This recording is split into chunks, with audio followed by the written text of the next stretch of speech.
nosso reino existe a nossa vontade, a nossa verdade, não é? Quem contraria a nossa vontade é como se estivesse nos rejeitando. Mas, e o reino de Deus? O reino dos céus, como ele é? Como devo alcançá-lo? Será que o meu reino não pode se adaptar ao reino de Deus? Conheça através da Bíblia a forma verdadeira de alcançar o reino de Deus e dos céus.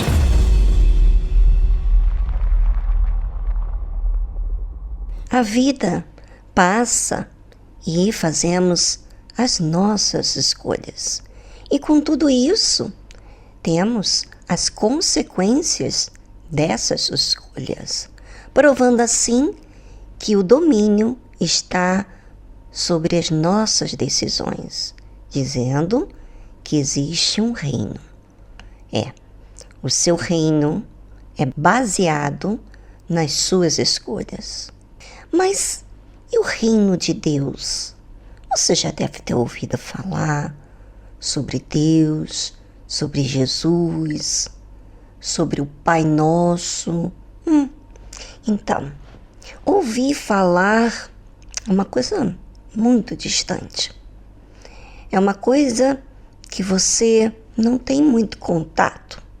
Agora, quando você pratica o que você ouve falar e você aceita, você muda completamente a forma que você age, porque no seu domínio, na sua vontade, você tem um ponto de vista pelo qual você toma decisões. E, obviamente, você tem as consequências das suas decisões. Você faz tudo o que você quer, você escolhe o que fazer e, no fim de tudo, se sente sempre insatisfeita. Por que será? Porque você faz as coisas baseado no seu reino. Agora, vamos entender a forma de Deus, do qual você pode alcançar, se assim você aceitar. Bem, o Senhor Jesus ensinou aos discípulos que haviam perguntado para ele como orar. E Jesus disse assim: quando orardes, quer dizer, quando você entrar em comunicação com Deus, quando você falar com Deus, dizei: Pai nosso que estás nos céus. Primeiro ponto essencial. Eu preciso ser filha. Eu posso ter os meus pedidos ao meu ponto de vista e eu fazer pedidos da qual eu não me relaciono como filha, como filho. Eu posso ser um qualquer, não um filho. Eu preciso ser filho. Então, primeira coisa que Jesus ensina aos seus discípulos: olha, você vai falar, você vai se comunicar com Deus. Qualquer pessoa pode falar com Deus, inclusive Jesus curava, Jesus libertava as pessoas que tinham problemas espirituais. Todas as pessoas que vinham até ele atendia a sua necessidade. Mas essa comunicação entre você e Deus, você vai desfrutar se você primeiro se fizer ou ser filho. Se você tiver essa necessidade primeiro, mais do que todas as outras coisas que você tem em mente como necessidade, você vai saber se relacionar e ser muito feliz. porque você não vai ser mais baseado no seu próprio reino. Vai haver uma diferença enorme. Então, Jesus ensinou aos discípulos, falando para eles dizerem assim na sua oração: Pai nosso que estás nos céus, o Senhor está acima de mim.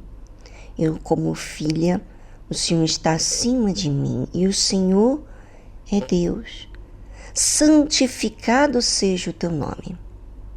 Bem, sabe que quando você se torna filha, quando você se torna filho de Deus, a primeira coisa que você se importa é de honrar a Deus com a sua vida, com a sua atitude.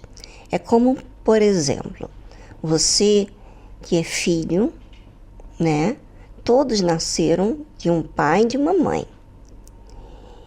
E quando você realmente ama o seu pai, você quer honrá-lo, você considera ele, porque ele é o seu pai terreno. Eu vou dizer por mim, eu como filha de meu pai, eu sempre o admirei. Eu sempre amei ele. Ainda que ele tivesse suas ocupações no seu trabalho, ele servia e serve a Deus. A minha mãe, ela sempre me explicava isso, que ele está servindo a Deus. E eu olhava para ele e eu admirava. E todas as vezes que ele estava em casa, o mínimo que ele fazia, o mínimo, eu admirava. Porque ele era o meu pai, aquele que é o cabeça da casa, aquele que traz respeito na minha casa. Agora imagina quando você tem como pai Deus. Você pode ter seu pai terreno, como eu tenho, mas quando você tem um pai que é Deus, você nasceu dele. Você sabe que você, como eu, precisamos ter nascido dele. Não vai acontecer porque eu estou na igreja, por acaso. Eu tive que buscá-lo. Eu tive que ser gerada dele. Ou seja, eu tive que morrer para a minha vontade. Eu tive que negar o meu reino, desejá-lo acima de tudo. Então, aos 15 anos de idade, eu conheci Jesus. Eu nasci de Deus.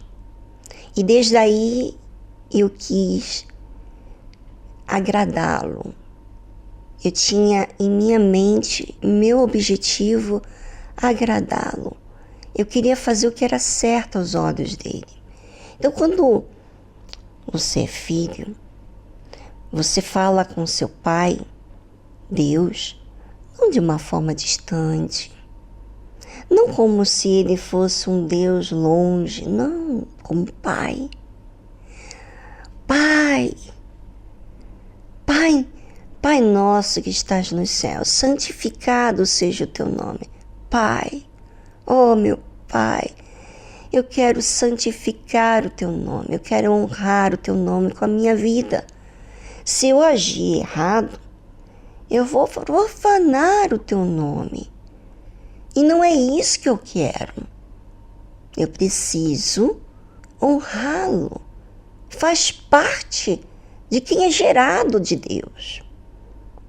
Bem, vamos a uma trilha musical e já voltamos.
E sabe, quando você começa a se relacionar com Deus, como filha, porque você foi gerada dele, não há mais distância. Não existe mais um Deus em sua cabeça que pune. Existe uma confiança, existe apreciação. Você passa a falar com frequência com Ele, nos seus pensamentos, nos seus momentos em que você realmente fecha os seus olhos e fala com Ele. Quando você pergunta sobre qualquer coisa da sua vida. Por exemplo, antes de eu começar o programa, eu estava falando com ele. Você, como ouvinte, não precisa de informação, você precisa de vida. E eu não posso fazer algo da forma do meu reino. Eu preciso fazer da forma que é do reino dele, que é do agrado dele, não é do meu agrado. Então, quando você se torna filho de Deus, o seu objetivo de vida, ou seja, os seus pensamentos, a sua meta é santificar a Ele, é honrá-lo com a sua própria vida, com o seu comportamento. Já quando você tem o seu próprio reino e você não tem compromisso com Deus, e você não conhece a Deus, você não nasce de Deus, você não nasceu de Deus, então você faz tudo para agradar você e você se sente triste. Você vai à festa, você tem amigos, você viaja, você compra o que você quer. E, no entanto, chega ao fim de tudo isso, existe um vazio, existe uma insatisfação dentro de você. Além do mais, uma frustração. Por mais que você tenta fazer as coisas para você, você não é completo, não é realizado. Em contrapartida, ou seja, por outro lado, quando você é nascida de Deus, você aprende realmente o que é ser feliz. Você não precisa fazer muita coisa para você. O básico já é suficiente, porque no seu interior, o seu objetivo já traz vida. Só o fato de eu querer santificar o nome de Deus faz com que eu tenha escolhas sábias e justas para a minha vida. Ou seja, eu estou observando aquilo que eu estou vivendo para corrigir, para agradá-lo, ou seja, a minha mente já não é mais voltada para o meu reino. Você está entendendo isso? Olha a diferença de quando você é filho. Se você, por exemplo, diz ser de Deus, diz ser nascido de Deus, mas você nunca teve esse desejo, nunca na sua mente você teve o objetivo de honrar Ele, mas ser honrada, então é porque você não nasceu dele, você não é filha. Porque, além do qual, todas as pessoas que se agradam, que fazem para si, elas fazem tudo para si, não se realizam. Mas quando faz para Deus, elas são felizes de verdade. Não é uma felicidade passageira não, tá? Um momento de alegria, não. Eu não estou falando de momento de alegria, não. Uma vida de prazer de ser filha de Deus, prazer de segui-lo, porque ele não me faz mal, ele me faz bem. Mas quando eu fiz para mim, me fez mal e não me trouxe alegrias. Por isso, o Senhor Jesus fala do Pai nosso que estás nos céus. Santificado seja o teu nome. O nome dele vai ser honrado quando você é filha. Depois que você passa a ser filho ou filha, você passa a querer santificar, honrá-lo com toda a sua vida. Pense sobre isso, porque eu quero muito. Não importa se você me ouve aqui pela primeira vez, eu quero muito que você seja muito feliz. Mas não uma felicidade que dura segundos ou minutos, mas uma felicidade que é para a vida eterna.